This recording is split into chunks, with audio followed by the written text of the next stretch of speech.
Good afternoon and welcome to this gathering of Grace Covenant Church, Abu Dhabi. James Brillantes po at naglilingkod bilang interim pastor sa iglesyang ito. We are now in the last topic of our sermon series in the book of Obadiah, Divine Justice and the Triumph of God's Kingdom. Before we jump into our passages afternoon, let me echo po yung several announcements na nabanggit sa atin ni Brother Raymond kanina. Una po, our equipping class will begin today sa hapon pong ito after ng ating worship service. So we encourage everyone to, kung wala po kayong pupuntahan, hindi ko kayo nagmamadali, please join us sa equipping class ito as we will look into sa topic po ng theology of suffering.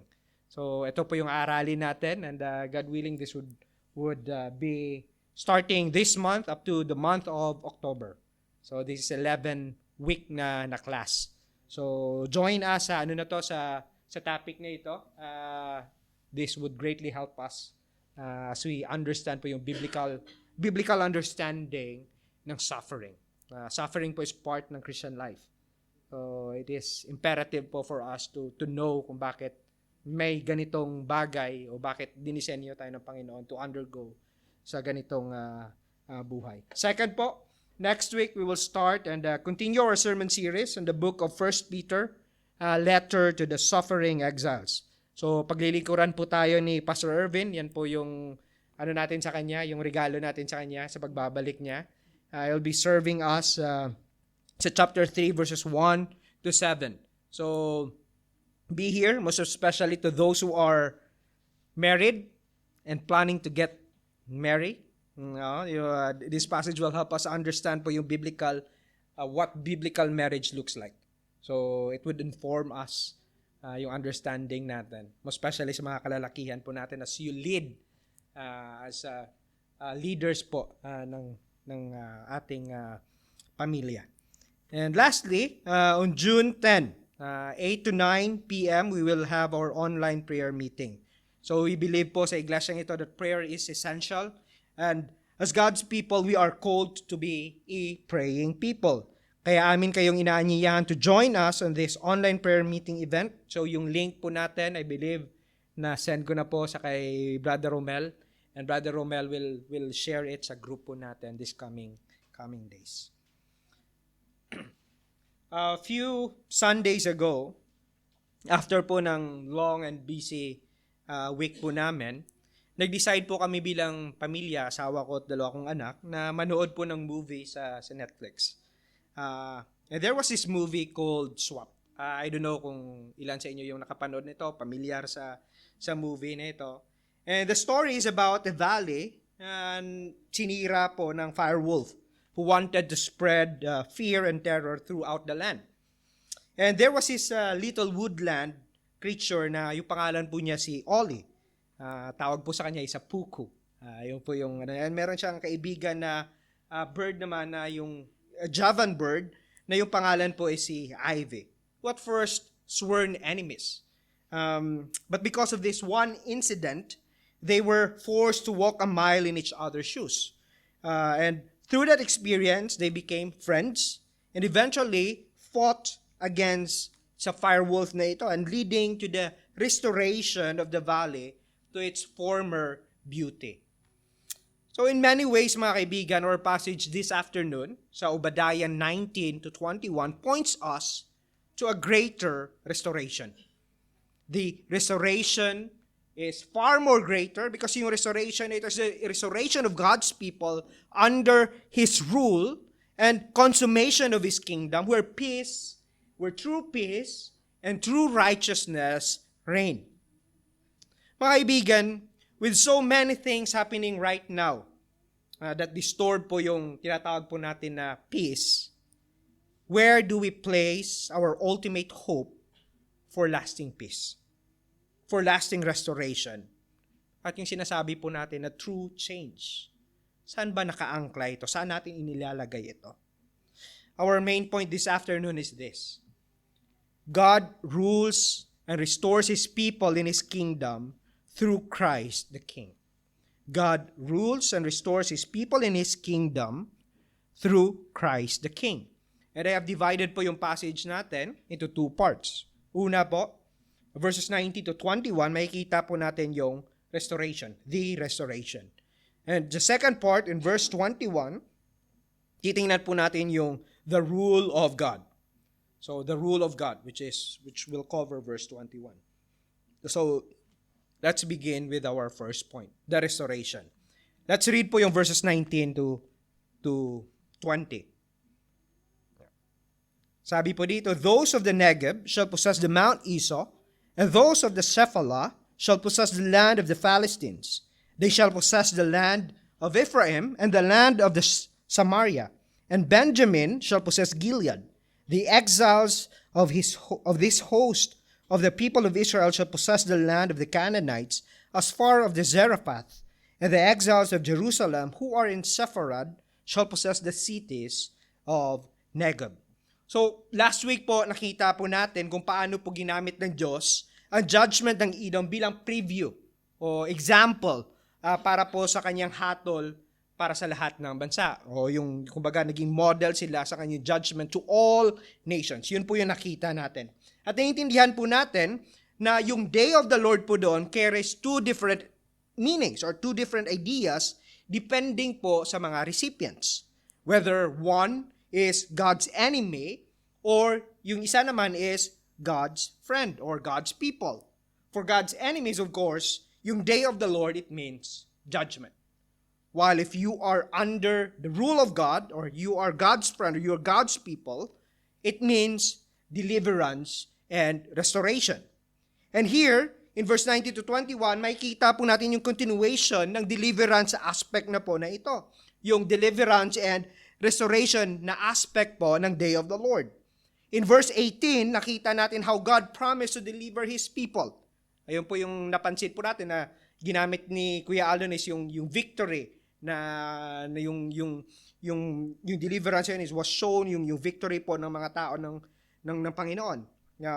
Deliver His people, the exiles, from the hand of the oppressor. He will gather them on Mount Zion and make them holy. Yun po yung idea po na nakita po natin in verse 18. While here, kung mapapansin po ninyo in verses 19 to 20, makikita natin that God will enable His people to repossess or reconquer yung promised land. Yan po yung idea na makikita natin dito. Now the question is, bakit mahalaga yung territory na ito, o shall we say yung land na ito for God's people? Bakit mahalaga ito sa kanila? Well, dahil sa rason na yung land po o yung territory na ito is one of the foundational sign of God's covenant or covenant promise ni Yahweh to their forefathers, na si Abraham, si Isaac, tsaka si Jacob. Meaning yung land po dito or yung promised land is where God will establish His kingdom. Yung promise niya to the patriarchs to be a kingdom of priests and a holy nation. Kaya po mahalaga yung land na ito, yung territory na ito, na nabanggit po in verses 19 to 21. Kung maalala po natin, God promised to Abraham in Genesis to make him into a great nation. Di po ba? And to be a great nation, he needs to have tatlong bagay. People, which nakita po natin in verse 18, yung restoration of the people, yung land, which will cover yung verses 19 to 20, and yung spiritual blessing. That is to make them God's representative to the world or to the nations. If you're going to open your Bible in Genesis 15 verse 7, this is what God promised to Abraham. If you're going to open your Bible in Genesis 15 verse 7, ano sinabi doon?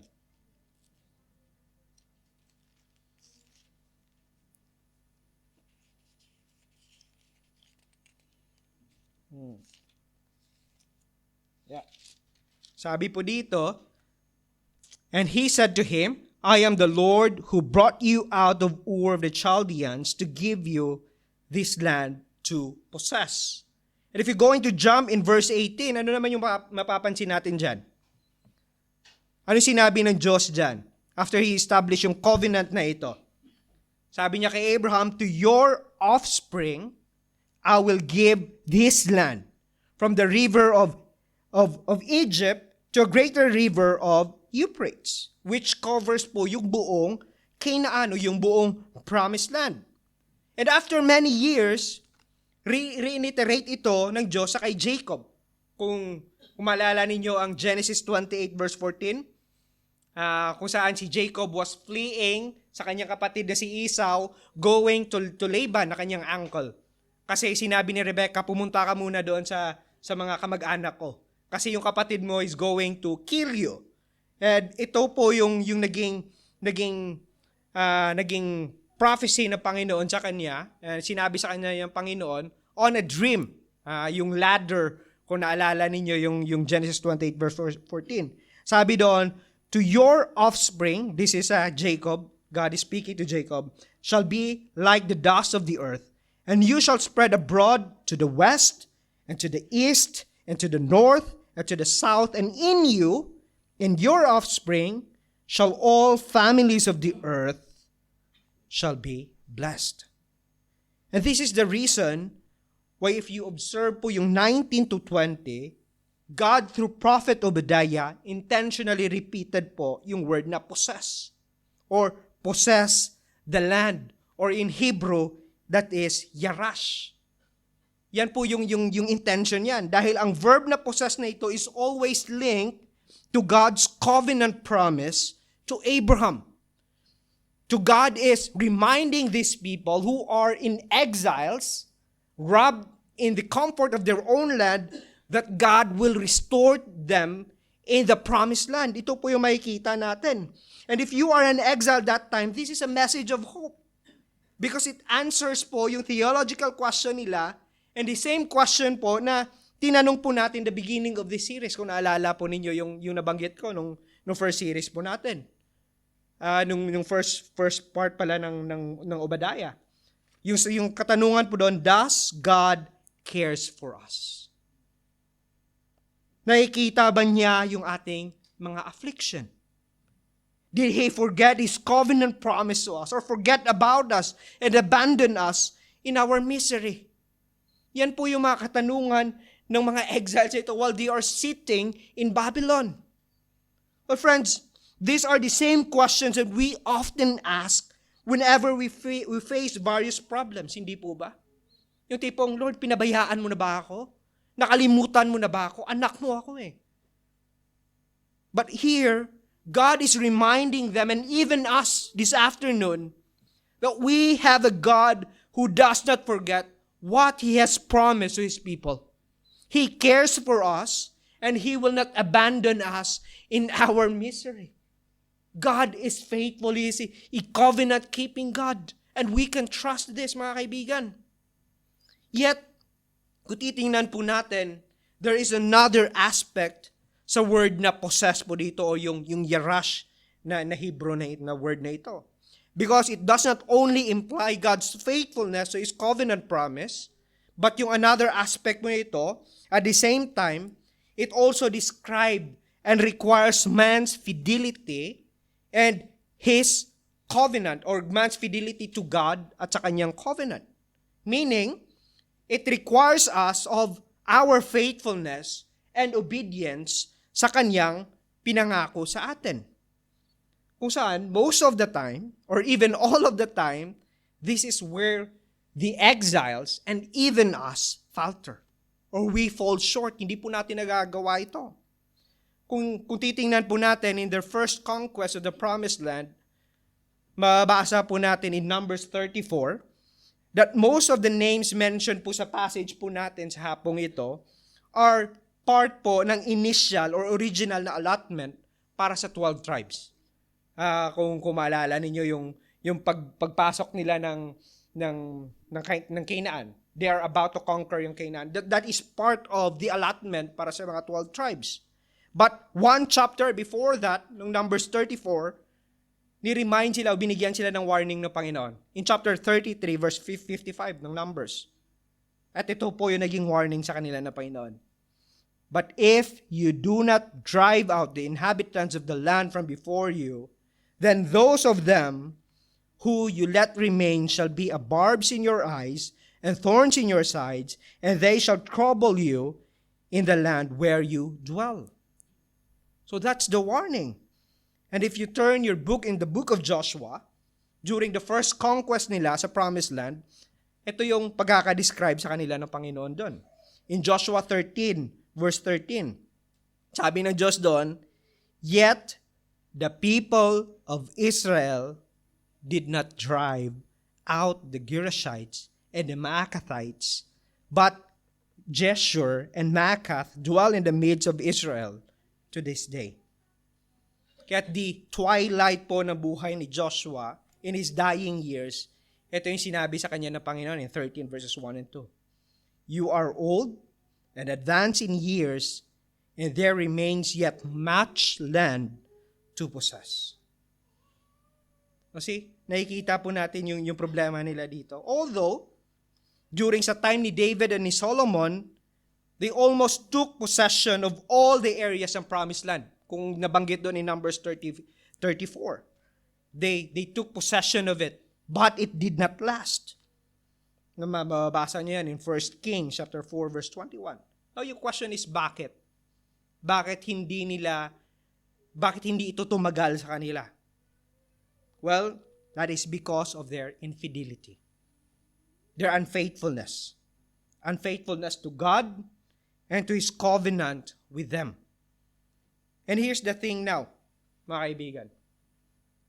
Well, unlike yung first conquest na binasa po natin from the book of Genesis to Joshua, to Judges, to Numbers, yung second conquest po na ito, na nakikita po natin in 19 to 21, is far better.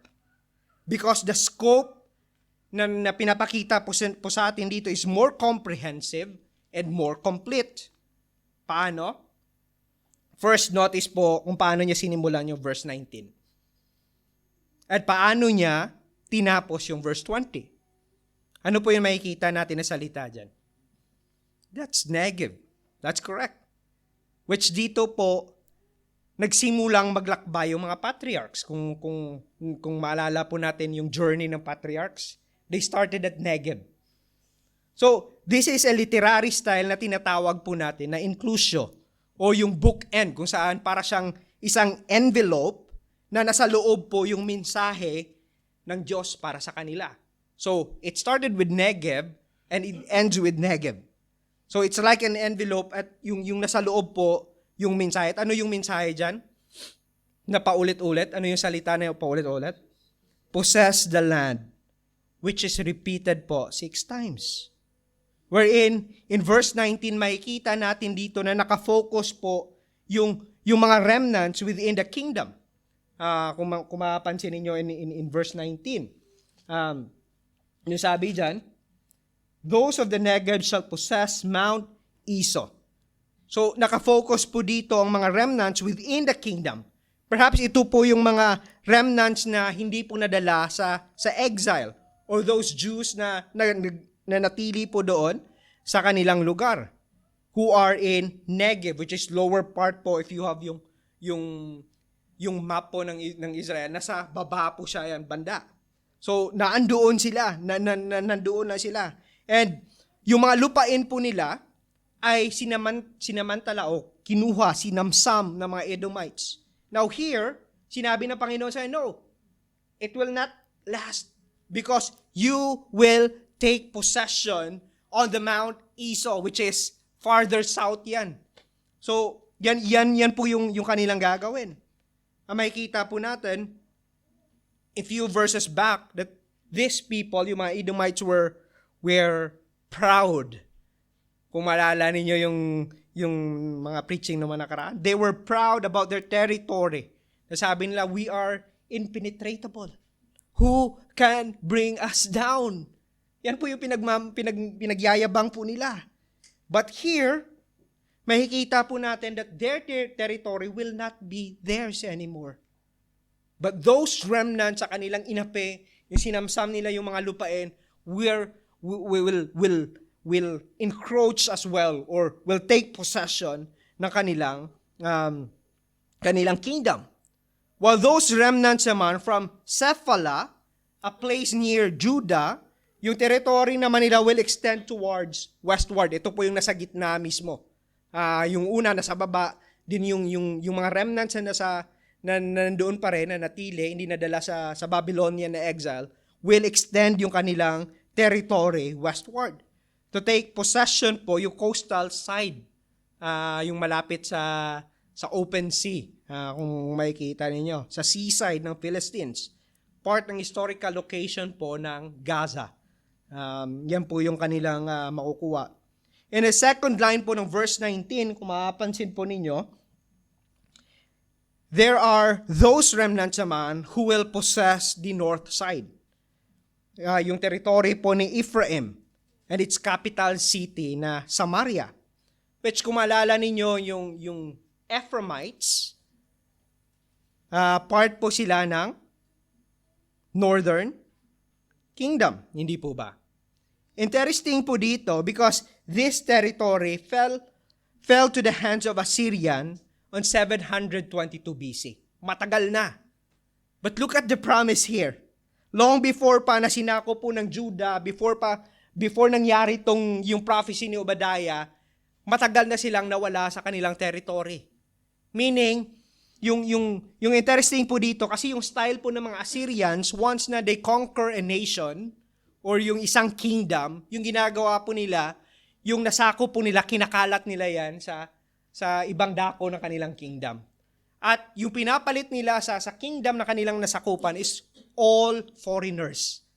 Kabaliktaran po sa mga Babylons, na mga Babylonians, kung saan dinadala nila yung mga best, tapos yung mga natira, mananatili pa rin doon, maglalagay sila ng vassal o yung kanilang puppet king. Yun po yung ginagawa ng mga Babylonians. While mga Assyrians naman hindi. Mag-i-import sila ng mga foreigners at doon nila papatirahin sa lugar na kanilang na-conquer. So ganito po yung sitwasyon dito, kung mapapansin ninyo. But here, the promise po, God promised to the Israelites that God will restore this lost kingdom sa kanila. Well, for side application na mga kapatid, marahil nandito ka ngayon, naiisip mo na huli na yung lahat sa'yo. Di ba? Naiisip mo na napaka kasalanan ko para iligtas pa ng Diyos.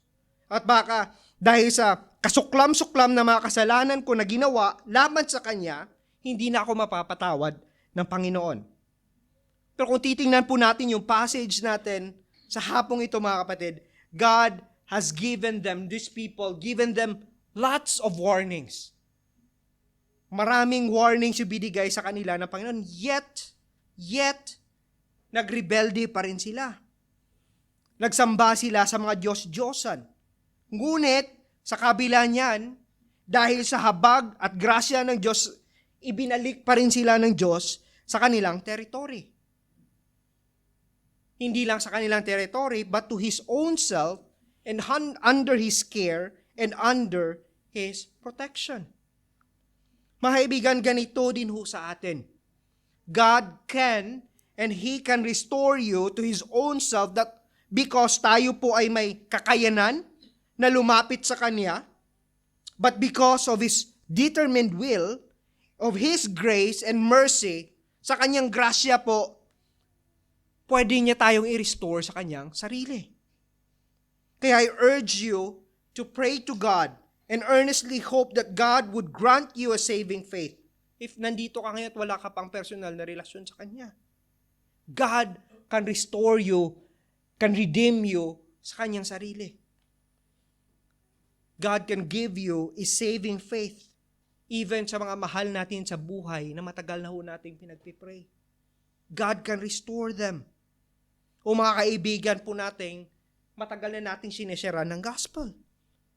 God can, by His grace, He can save them and reconcile or restore them to Himself, include them para sa Kanyang kingdom. Now, kung titingnan po natin ulit yung verse 19, hindi lamang yung territory ng Ephraim sa northern kingdom will be restored. Dahil kahit si Benjamin, again, part pa rin yan ng northern kingdom, who've been lost 722 years ago, or 722 BC, yung territory po na ito will be repossessed din.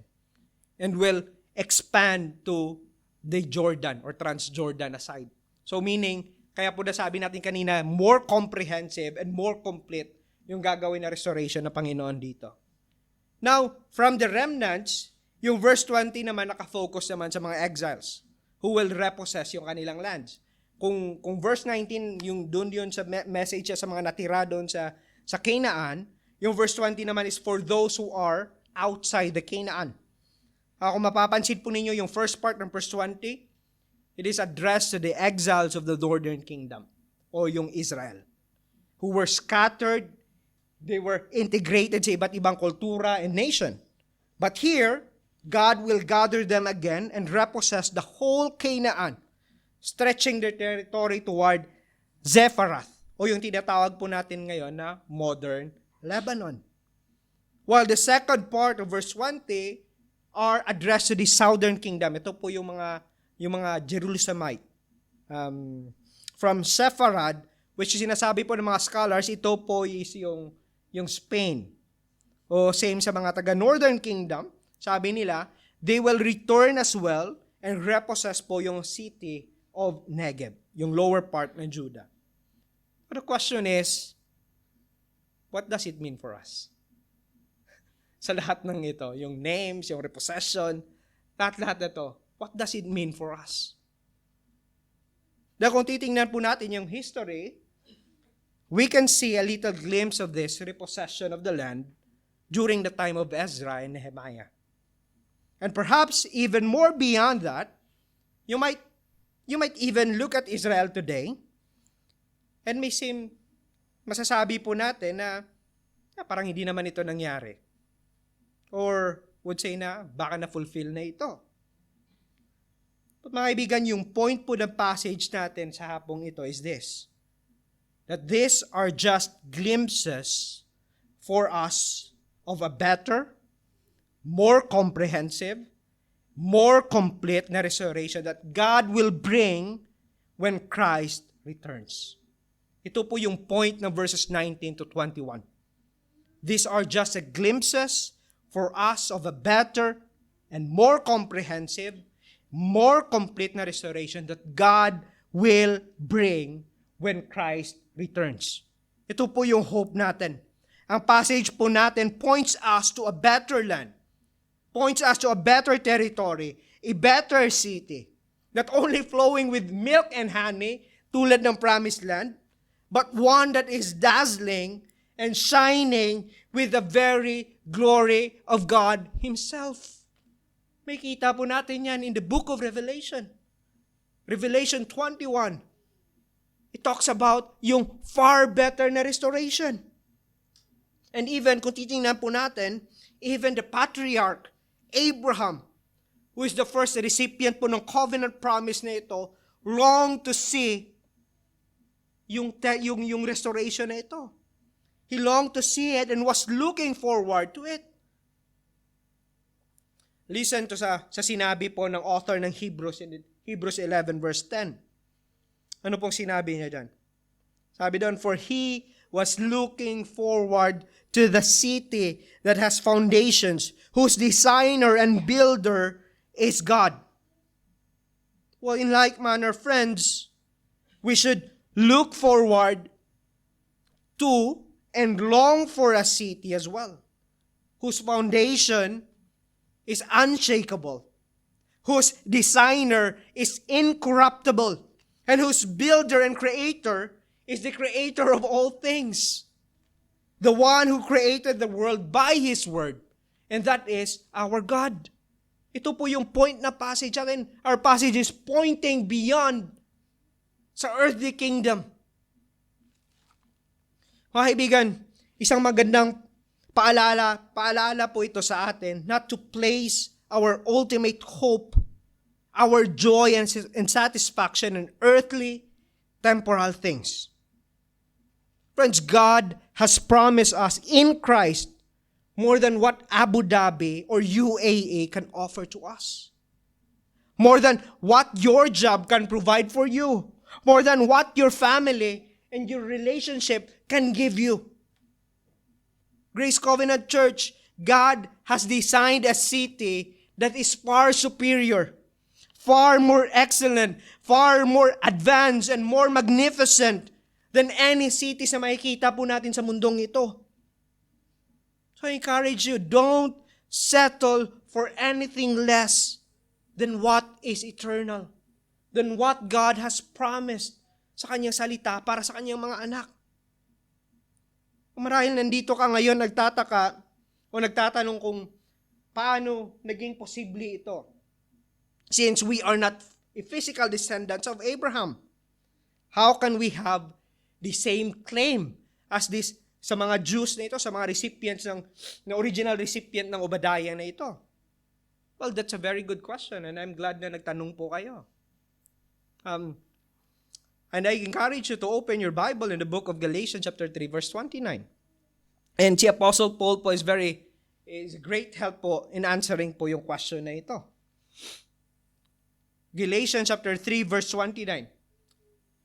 Sabi po dito, and if you are in Christ, then you are Abraham's offspring, heirs according to the promise. Mga kaibigan, nangangahulugan po ito na regardless ng inyong personal background, ethnicity, kung saan ka man nanggaling, physical descent mo, if you put your faith in Jesus, in His life, in His death, in His resurrection and ascension, you will become a spiritual descendant of Abraham and heirs of the promise. My kaibigan, this reminds us that inclusion in the kingdom of God is not by physical descent. No matter kung saan ka man nanggaling, anak ka man ni Abraham o hindi. Hindi po yun yung category or qualification to be in the kingdom of God. Hindi po. Neither, hindi rin po yung theological or yung religious affiliation mo. Hindi rin ho. Hindi rin ho dahil miyembro ka ng Grace Covenant Church Abu Dhabi or pastor ka o madami kang nalalaman sa Biblia. No, it will not include you in the kingdom. But just like Abraham, who is called the father of faith, and his descendants who are called to faithfulness and obedience to God, ganito rin po sa atin. We are included and are able to receive yung inheritance na ito by virtue of faith in God through Christ. Mga kaibigan, yung requirements po does not change. It is always by grace alone, through faith alone, in Christ alone. No good works or anything needed to be added for you to be included in the kingdom of God. Hindi po dahil magaling ka na mag-service lead o parte ka ng iglesyang ito. No. It is by faith. And by faith, you will become a legitimate child of God. As Ephesians 1 verse 11 tells us, in Christ we have obtained an inheritance and spiritual blessing in heavenly places. According to Apostle Peter in 1 Peter 1 verse 4, sabi niya yung inheritance na ito is imperishable, undefiled, unfading, kept in heaven for you. And here's the good thing po mga kaibigan. If you are in Christ right now, yung inheritance po na ito is already a reality po para sa ating lahat. If you are in Christ, this is already ours by faith. Though not yet fully revealed, it is reserved for everyone who is in Christ Jesus. This is what the gospel tells us. If you are in Christ, you are already an heir of this promise. Again, inclusion in the kingdom is not by good works.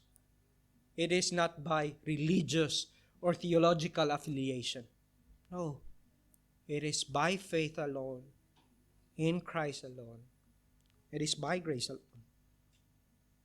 Mga kaibigan, if this is the case, how does this truth affect us in our daily lives?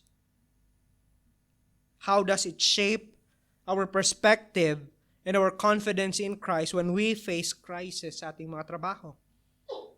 If we face crisis sa ating mga finances, sa mga property, paano ito nakaapekto sa ating pamumuhay?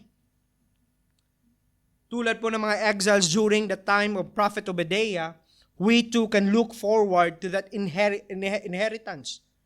Not just a piece of land, but a far superior na inheritance kept in heaven for us in Christ Jesus. But what about yung expansion of the kingdom? O yung territory of God's kingdom? What does it look like sa modern territory natin? Sa modern context po natin? Well, to answer, I am reminded po, and I love yung conversation na nangyari po between sa kay Jesus Christ at sa kanyang disciples. If you're familiar in the book of Acts, kung saan before si Jesus Christ, after ni Jesus Christ was nailed and was buried and raised from the dead, and he is about to ascend, going back to heaven, ito po yung naging question na kanyang mga disciples sa kanya.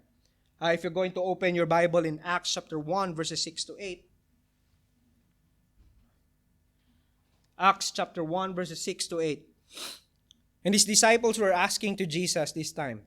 And for them, napaka-importante po ito at hindi po ito makakaantay sa kanila kasi alam nila na si Jesus Christ would ascend back to heaven. Ito po yung naging katanungan nila. Yung question na, Lord, will you at this time restore the kingdom to Israel? Ito na ba yung tamang panahon, Lord? Nire-restore mo yung kingdom ngayon sa amin, sa Israel? Just like yung napiperceive namin na yung glory nung panahon ng naming forefather na si David, sa panahon ni Solomon. And listen to Jesus' response to them, which captures po yung buong essence ng aklat ng Acts, which is yung expansion tsaka yung explosion ng church. Sabi niya in Acts verse 8, sabi niya, ito yung naging sagot ni Jesus sa kanila. But you will receive power when the Holy Spirit has come upon you. For what purpose? And you will be my witness in Jerusalem and in Judea, in Samaria, to the ends of the earth. Ito po yung naging promise sa kanila ng Panginoon. What does it mean? GCC, this simply means that God's kingdom is the gathering of people who have been redeemed, been reconciled, and united under the cross of Christ. Ito po yung ibig sabihin ng kingdom po dito. And He is expanding po yung territory ng kanyang kingdom through the faithful preaching and teaching of His Word. And whenever a group of people who are saved and reconciled to God through faith in Christ gathers in worship, tulad po nito, God's kingdom is there as well. Try to think sa mga churches po na alam po natin at sa mga pastors po who faithfully preach the gospel. Try to think of Pastor Alvin Litonwa of Crossroad Church Dubai. If you know Pastor Marwan ng Lebanon, if you know about Andre ng Iraq, TJ Smith ng Redeemer Church Dubai, si John Fulmer ng ECC, si Brian Parks ng Covenant Hope, si Aubrey Siqueira ng Abu Dhabi, si Anand Samuel ng Sarjan ng pinag-pray po natin kanina, si Josh Manley ng Ras Al Khaimah, si Jesse Brannan ng Fujairah, if you know Derek Parfan ng Baliwag sa Pilipinas, and the list goes on. And all, even us, Grace Covenant Church, even us, we too are part of God's kingdom which is expanding all over the world. Tayo po ay parte din po ng kingdom ng Diyos. And this is also the reason why we pray for like-minded churches and for the nations in our pastoral prayer. Because we are praying that the territory of God's kingdom will advance further in power through the might of God's word to the nations. Ito po yung rason kung bakit pinagpipray po natin Yung mga like-minded churches po. Why we remember them in our prayer. Why we pray for the nations. And we too, friends, are kingdom citizens who work in advancing the kingdom in this world. We are part of God's kingdom. GCC is part of God's kingdom. So let me encourage you po mga kapatid. Let us continue and not be passive, nor get tired, and exert all the more in sharing yung gospel po with our friends. Sa inyong mga katrabaho, sa inyong mga classmates, sa inyong mga housemates, sa mga mahal nyo po sa buhay. So that they too would become part of this expanding territory of God's kingdom. And would also receive yung inheritance that is promised for those who are in Christ Jesus. But the question is, mga kaibigan, nagagawa po ba natin ito? Or we have been comfortable na po, na tayo po ay pumapasok na lang sa ating mga trabaho tapos uuwi na lang po tayo. GCC members, ang Diyos po ang naglagay po sa atin sa mga workplaces po ninyo, kung nasaan po kayo. It is He who granted you that work, that job, for a very purpose, for you to be a representative of God's kingdom to that place. Mga kaibigan, nagagawa ba natin ito? Listen, it is through us, His church, and through the faithful preaching and teaching of His word that God brings life to spiritually dead, spiritually impoverished, and dying souls. Tayo po yung ginagamit ng Diyos. We are the means na ginagamit po ng Diyos to advance His kingdom, to advance the gospel. He gathers and welcomes yung mga tao na ito, katulad po natin, to His table, to dine with Him not only every Lord's Day, but as we look forward and anticipate yung greater feast po na mangyayari, and we will share with Him in eternity. Friends, yung gathering po natin is just a foretaste of a greater gathering in God's kingdom in the future. So let us not take lightly po yung gathering na ito. Let us not take lightly po yung pag-share ng gospel to those who are not yet in Christ. Let us be faithful in carrying out the task that God has entrusted to you, to us, to this church, in this very, very place po, sa Abu Dhabi. You have a task na ibinigay sa iyo ng Panginoon. Do it.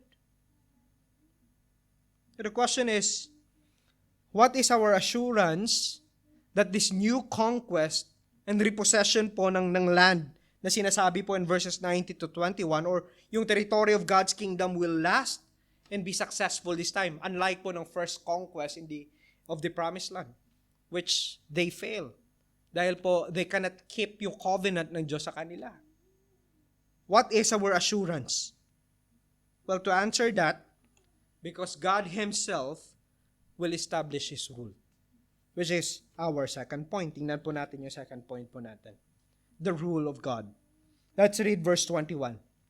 Sabi dito, Saviors shall go up to Mount Zion to rule Mount Esau, and the kingdom shall be the Lord's. Now, sino po ba yung mga saviors at bakit they are to rule Mount Esau po dito? So, kung titingnan po natin, just as the territory of the kingdom has been restored, so the next thing na kailangan i-establish ang Panginoon is yung kanyang governance, yung leadership po niya.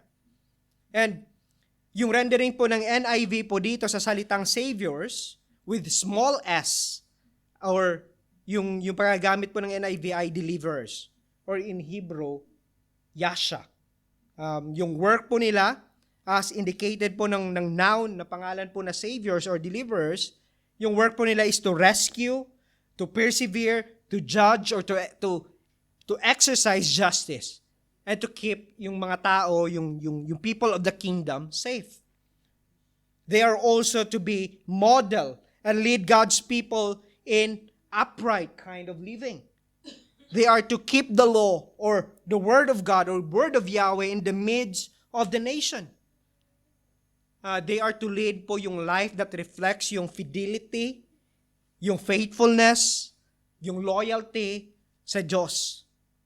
So simply, kung titingnan po natin, yung mga tao na ito is God appointed them as His representative to His people, for the good of His people and for the glory of His great name. Remember po, one of the purpose why God established yung kanyang kingdom sa Israel. That is to make them a kingdom of priests in the holy nation. Hindi po ba?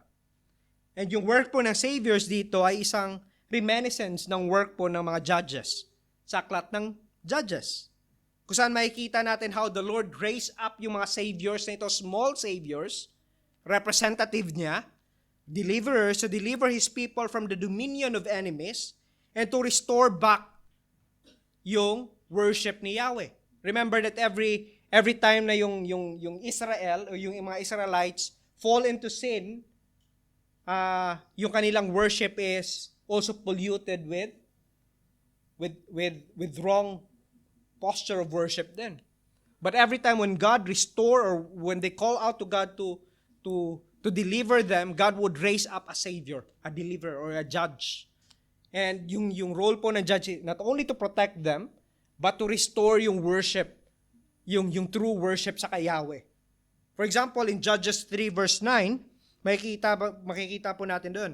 Sabi doon, but when the people of Israel cried out to the Lord raised up a deliverer for the people of Israel who saved them.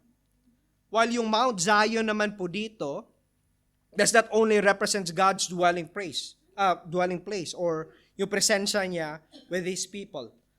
But yung biblical na context, yung broader biblical context po ng salitang Mount Zion po dito, represents po yung spiritual kingdom ng Diyos. It represents yung spiritual kingdom ng Diyos. Which in contrast, yung Mount Esau naman po represents the kingdom of God's enemies. Those who are hostile sa Diyos at sa kanyang mga tao. So ang movement po na makikita po natin dito that shall go up is the enabling of God's work to establish yung kanyang earthly kings, yung kanyang saviors, yung kanyang mga deliverers, or in a broader sense, God's people in general, as God's representative to rule, to execute, to restore order, and to push back and triumph over the kingdom of God's enemies. Ito po yung kanilang role po dito. For example, kung nabasa nyo na po yung aklat ng Ezra at Nehemiah, after many years, that is about 70 years nung nasa Babylon sila, God raised up a new king. Yung Babylon po was conquered by Persian, led by King Cyrus. Yan po yung story ng Ezra Nehemiah, yung background, yung context. And yung king ng Persia na si Cyrus released a law or an edict that allow po yung mga Hudyo, yung mga Israelites to return to Jerusalem. That is after 70 years nung nasa Babylon sila. Again, yung theological question nila, Lord, pinabayaan niyo na po ba kami? Nakalimutan niyo na po ba yung promise ninyo sa amin? Yung covenant ninyo sa aming mga forefathers? Now, yung book of Ezra answers that. Ezra and Nehemiah. So, God raised up Cyrus at pinabalik sila to restore po yung city tsaka yung temple. But, kung babasahin po natin again yung Ezra tsaka yung Nehemiah, when the restoration started, they faced yung mga oppositions. One of which, kung kilala niyo po si Sanballat, who is a Horonite, and yung iba naman, yung mga Ammonites. Again, remember yung Joshua, na hindi nila lahat na paalis. Hindi nila na-conquer, na-cleanse yung Canaan. So, yung mga kaaway nila still remains sa promised land. At naging naging sakit po ng ulo nila. So, ganito rin po yung nangyayari dito. Meaning, nung panahon po ni Ezra at ni Nehemiah, yung restoration po was not fully successful. There was a time na yung work po was being halted. But again, after ni Cyrus, may bagong king na kanyang anak, and nung namatay yung second king, yung third king, yung kanyang apo na si Darius, ordered yung continuation ng pag-rebuild ng Jerusalem. That is in the book of Nehemiah. Mababasa niyo po yan in the book of Nehemiah. And the end of book of Ezra, makikita natin that God's law is restored. And people was confessing their sins. So meaning si Ezra at si Nehemiah is like a little saviors who restore yung order sa kingdom ng Panginoon. And in Nehemiah naman, makikita nyo naman na yung worship is restored. Yung final reformation po is ongoing sa land ng Israel ng panahon na yon. And kumbaga, everything was going well. Everything was good. God's people are protected again, and they are back in their own land. The worship of Yahweh is nangyayari ulit sa panahon na yon. And the history could end there. Kung isipin po natin. But, hindi po nangyari yon. Dahil yung mga Greeks invaded them in 332 BC. And later on, they were invaded by the Romans in 600 or in 63 BC. So the question is, bakit hindi pa ni-restore ng panahon na yon ng Diyos yung kingdom niya sa panahon ni Ezra at ni Nehemiah? Bakit? Well, dahil po ang point ng mga small saviors po dito, yung mga kings, yung mga priest, yung people na ginamit ng Diyos ay temporary solution po lamang. Mga kaibigan, listen to this. Mga kaibigan, ang problema po natin is too big and too deep that no human king or human power can cure the severe problem of the human heart. Hindi lang po yung loss of power or yung lost grasp po ng control sa kingdom, yung problema po nila. No. Those temporary saviors were appointed by God to point us to a greater Savior. Because yung problema po natin is far deeper and far deep, far big. And yung problema po natin is kasalanan. Yung Savior po, yung small saviors were appointed by God to point us to a greater Savior. A Savior whose kingdom is not limited to any geographical location on earth, but is heavenly. Kaya in the fullness of time, God sent His very best. Unlike those small saviors, temporary leaders who are fallen, limited in power, in capacity, they are limited in time, limited in knowledge, and in very nature, just like us, fallen and sinful, this Savior, big S, is perfect. He is holy. He is infinite in His glory and might. Yet for our sake, He took on a form of a servant and came in human likeness to represent us. Friends, this big Savior is truly God and truly man. And as the angels revealed to Joseph in Matthew 1:21, His name shall be called Jesus. For what reason? Because He will save His people from their sins. Friends, Jesus led His people into His kingdom not through military power or political tactics, but through His own blood shed on the cross on our behalf. He took on our sins on His body and died the death that we deserve, so that you and I, through faith in His life, in His death, and in His resurrection, might enter and be welcomed in the kingdom of God. Friends, wala pong hari, wala pong boss, wala pong tao that could ever bring us into the kingdom of God. But only through Christ. Through Christ, friends, the kingdom of God is no longer limited or located in one particular place.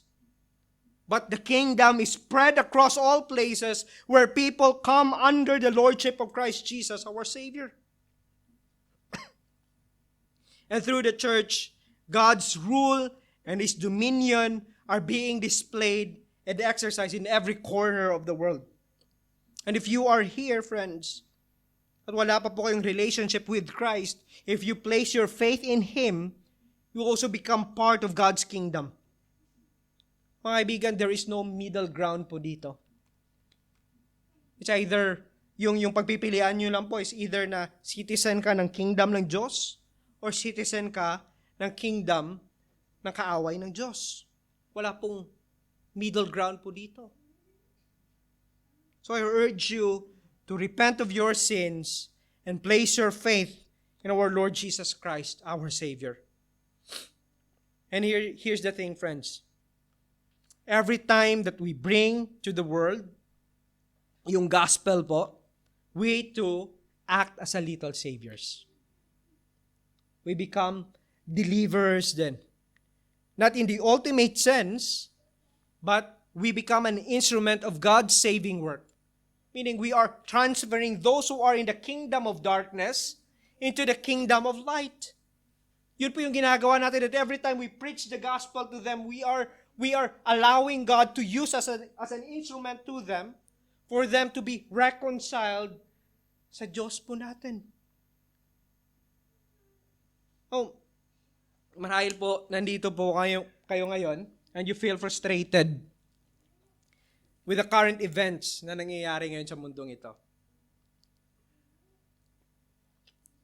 Particularly, sa mga geopolitics po na nangyayari ngayon. Or even yung Philippine politics.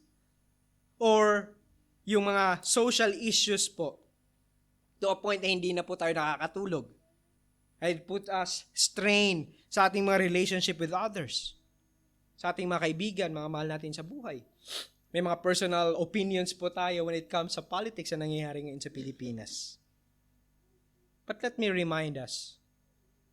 I have 3 things I want to remind us sa hapong ito. Friends, let us remember that as representative of God's kingdom, that we are living in a fallen world. Meaning, we live in a world which is fallen, with fallen people, with prideful, selfish people like you and me. This is not only true to those in position of power na they are prideful. We too are prideful. But here's the thing. That the one who placed them there sa position po nila knows what He is doing. God knows what He is doing. And I'm not talking about yung human voters po dito na tayo po yung nag-vote sa kanila. No. But I'm talking about God. The fact that they are there means that God has placed them and He knows what He is doing. Well, the question for us is this. Will we trust God? This is the same call po sa mga exiles po during mga panahon na yun. They were sitting in Babylon. They are wondering, Lord, ano nangyayari sa amin? There is this king of Babylon who enslaves us. They were too experiencing hardship and struggling to make sense sa mga nangyayari po sa kanila. Well, the same call goes out po para sa kanila. Will they trust God? And the same call po that goes out po para sa atin sa hapong ito. Will we trust God? Kahit na ganito po kagulo yung nakikita po natin sa mga news. Let us remember that Daniel chapter 2 verse 21 reminds us. Sabi po doon, God changes times and seasons. He removed kings and set up kings. He gives wisdom to the wise and knowledge to those who have understanding. Second, this points us to hope in not po sa mga worldly kingdoms, but in God's kingdom. As God's people, He has placed us in His church. This is His kingdom to steer one another up and remind one another that our ultimate hope is not of this world. Nor, hindi po makikita po yan sa mga kings and princesses sa mundong ito. But our ultimate hope in this life and in death is Christ, our Savior, the true King. As Psalms 1 146 verses 3 and 5 reminds us of this. Sabi doon, put not your trust in princesses, in a son of man, in whom there is no salvation. When his breath departs, he returns to earth. On that very day, his plans perish. But blessed is he whose help is the God of Jacob, whose hope is in the Lord his God. So ano po yung gagawin po natin? Let us do this then. Pray for our leaders instead of fighting over them. Pray for our leaders instead of fighting over them. Pray for one another. Pray for one another. As we seek unity in the Spirit here po dito sa may GCC. Kaya ito rin po yung dahilan po kung bakit during our pastoral prayer, ay pinapanalangin din po natin yung mga rulers and kings po natin. We ask God to give them wisdom, and so that they will live with and act with honor and with dignity as they serve yung nations that was entrusted, or God has entrusted to them. And as God's church, let us keep on doing po yung bagay na ito. As we do the task po that God has entrusted to us, this is where we fix our eyes and hope, brothers and sisters. Sabi ni Obadiah in the last part of verse 21, and the kingdom shall be the Lord's. Mali pa yata yung shala. And this is the assurance that God gives to the original audience and to us this morning, mga kapatid. Human history is moving in this direction, whether you like it or not. A time will come when God will ultimately remove and cleanse po yung mundong ito of His enemies. No rival power will ever be able to stand against or stop this happening. Even though na nakikita po natin ngayon na yung mga kaaway ng Diyos, yung mga proud, yung mga rebellious, at continue to exercise some power, building their own kingdom, their kingdom of darkness. But in the final day, mga kaibigan, when the last trumpet will sound, God will reign as the sovereign ruler over the universe for eternity. Ito po yung nire-remind po sa atin ng Revelation 11 verses 15. Sabi po doon, then the seventh angel blew his trumpet, and there were loud voices in heaven saying, the kingdom of the world has become the kingdom of the Lord and of his Christ, and he shall reign forever and ever. Well, the question for us is this: is Christ the king of your life? Is he the king of your life? Or napagkakilala lang po natin sa kay Kristo is just a historical figure po na nakikita natin sa Biblia. Friends, may I encourage you, let us not put our ultimate hope in this world. If we know that God will one day come and consume yung lahat ng sinabi niya dito, that His kingdom will come and He will be the King of all, let us fix our eyes then on Christ and His kingdom. And yung inheritance po that is imperishable, unfading, kept in heaven for all those whom He has redeemed. In closing, yung short po na book po ng Obadiah reminds us that though the proud may rise for a moment and sin may flourish, yet the sovereign Lord will surely bring down the wicked and establish His righteous kingdom. Therefore, friends, GCC, let us continue to flee to Christ the King, for in Him there is salvation. In Him there is restoration, and in Him there is this certain hope that the kingdom shall be the Lord's. God rules and restores His people in His kingdom through Christ the King. Manalangin po tayo. O Father, we ask You that by Your grace, You would keep us until the coming of your Son. Father, keep us holy and eager to advance your kingdom by sharing your word with the lost, so that they too may be saved from the dominion of darkness into your marvelous light. And may your word continue to strengthen us, not only in this week, but throughout our Christian journey. In Christ's mighty name we pray. Amen.